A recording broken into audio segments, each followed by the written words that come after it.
Rambo, First Blood, 1982, introduces us to John Rambo, played by Sylvester Stallone, a highly decorated, former U.S. Army Green Beret veteran of the Vietnam War. Haunted by the horrors and trauma of his combat experience, Rambo is a man struggling to reintegrate into civilian life. The story begins as Rambo is hitchhiking and walks into the small, fictional town of Hope, Washington, filmed in Hope, British Columbia. He is searching for his last living comrade from his elite unit, only to learn that his friend, Delmar Berry, has died months earlier from cancer caused by exposure to Agent Orange. With his last connection to the life he understood gone, Rambo is left adrift. Almost immediately, he is harassed by the arrogant and overzealous local sheriff, Will Teasle, who views Rambo's long hair and vagrant appearance with suspicion and contempt.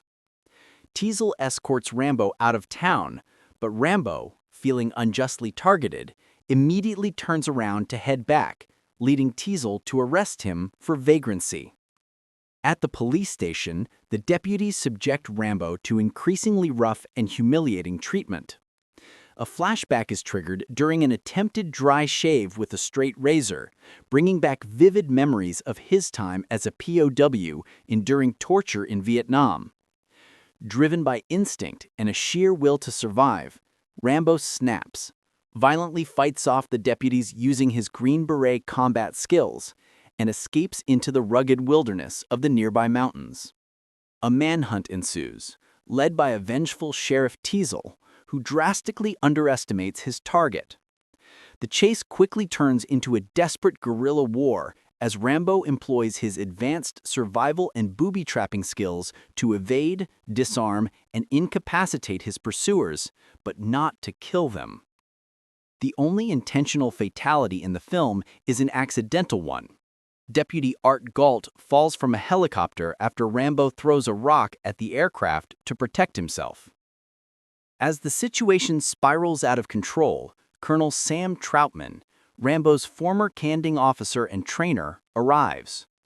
Troutman tries to mediate, warning Teasle that Rambo is a killing machine that he designed, capable of waging a war Teasle won't believe. Teasle ignores the warnings, leading the National Guard and state police in a final, all-out assault on the former soldier. The climax sees Rambo, driven to his breaking point, launch a devastating one-man assault on the town of Hope, causing widespread property damage to draw Teasle out. The confrontation culminates in the police station where, surrounded by his enemies, Rambo is finally cornered by Troutman. In a deeply moving and raw monologue, a powerful display of post-traumatic stress disorder, or PTSD, Rambo breaks down, screaming about the horrors of war and the societal neglect he and other veterans faced upon returning home. The film concludes with Rambo surrendering to Troutman and being taken into custody, leaving the audience with a sobering critique of how the nation treated its Vietnam veterans. Rating and critical reception. Rotten Tomatoes. The film holds a strong approval rating of 86% based on 49 critic reviews, with the consensus calling it much darker and more sensitive than the sequels it spawned. First Blood is a thrilling survival adventure that takes full advantage of Sylvester Stallone's acting skills. Metacritic. It has a weighted average score of 61 out of 100, generally favorable reviews, based on 15 critics. Box office. First Blood was a significant commercial success, grossing approximately $125.2 million worldwide against a modest budget of around $15 million. It was the 13th highest-grossing film domestically in 1982. Legacy. The film is highly regarded for its blend of action thriller elements with a serious psychological drama that addressed the then timely issue of PTSD and the societal alienation of Vietnam veterans. Critics retrospectively praised Stallone's performance as both physically imposing and emotionally vulnerable. Empire magazine named it the 253rd greatest film ever on its 2008 list. Rolling Stone magazine ranked it at number 7 on its 10 best action movies of all time list in 2015. IDA and facts behind the scenes. Part 1. 1. A decade in development hell. The film rights to David Morrell's 1972 novel, First Blood, were first optioned shortly after its publication. The project then languished in development hell for over a decade, bouncing between studios including Columbia and Warner Brothers and producers. It was the most optioned project in Hollywood between 1972 and 1982, with over 26 different script drafts written. 2. Dozens of A-listers considered. The role of John Rambo was offered to or considered by a staggering list of A-list actors before Sylvester Stallone, including Paul Newman, Clint Eastwood, Robert De Niro, Dustin Hoffman, Nick Nolte, John Travolta, and Al Pacino. Al Pacino reportedly turned it down because he wanted Rambo to be even more unhinged, closer to the novel's original character. James Garner, a Korean War veteran, declined because he did not want to portray a returning soldier fighting the police. 3. Stallone's essential rewrites. Stallone initially turned down the role, but later agreed to star on the condition that he could extensively rewrite the script. Stallone's primary goal was to make Rambo a more sympathetic and tragic figure, a victim of PTSD, rather than the cold-blooded mass-murdering psychopath of the original novel. His rewrites dramatically reduced Rambo's dialogue. He has fewer than 60 lines in the final cut, and shifted the body count. 4.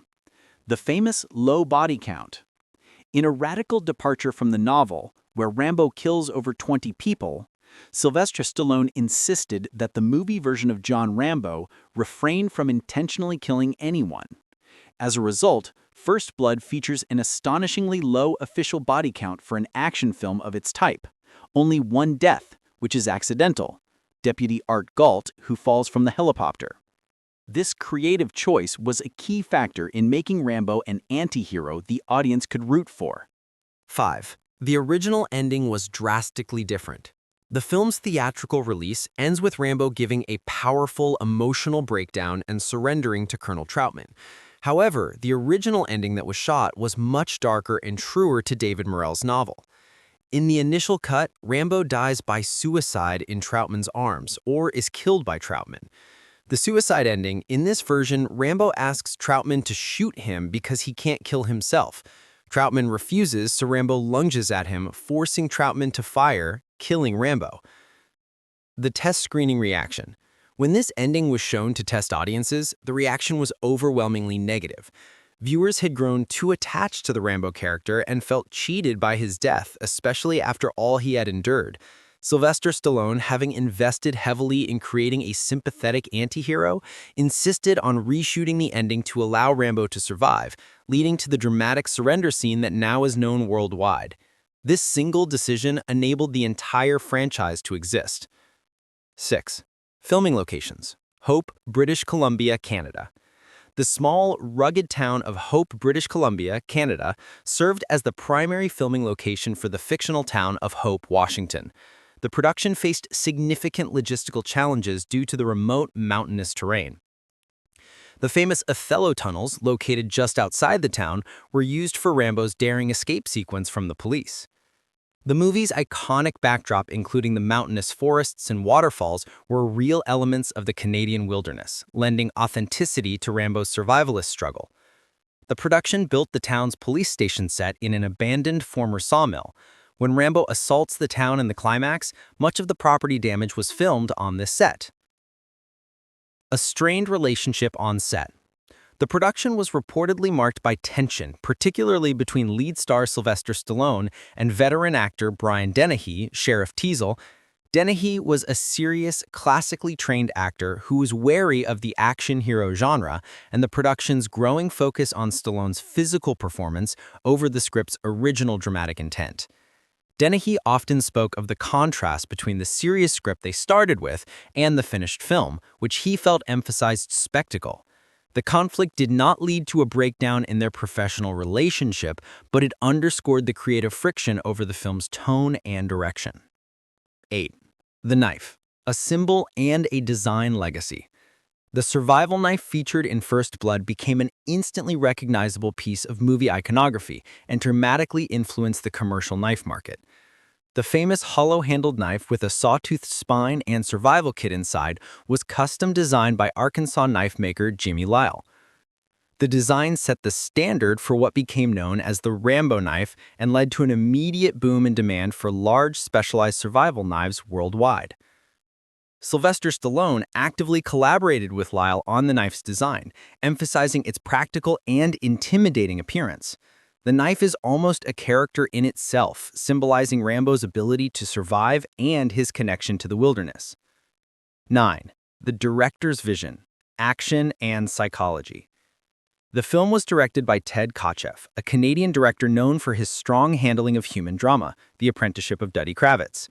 Kotcheff and Stallone worked closely to ensure the intense action sequences were always grounded in Rambo's psychological trauma.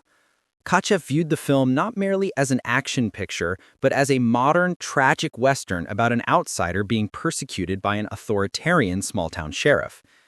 He insisted on the raw, emotional power of Rambo's final monologue, believing it was the essential key to the film's meaning, an articulation of the pain felt by neglected Vietnam veterans.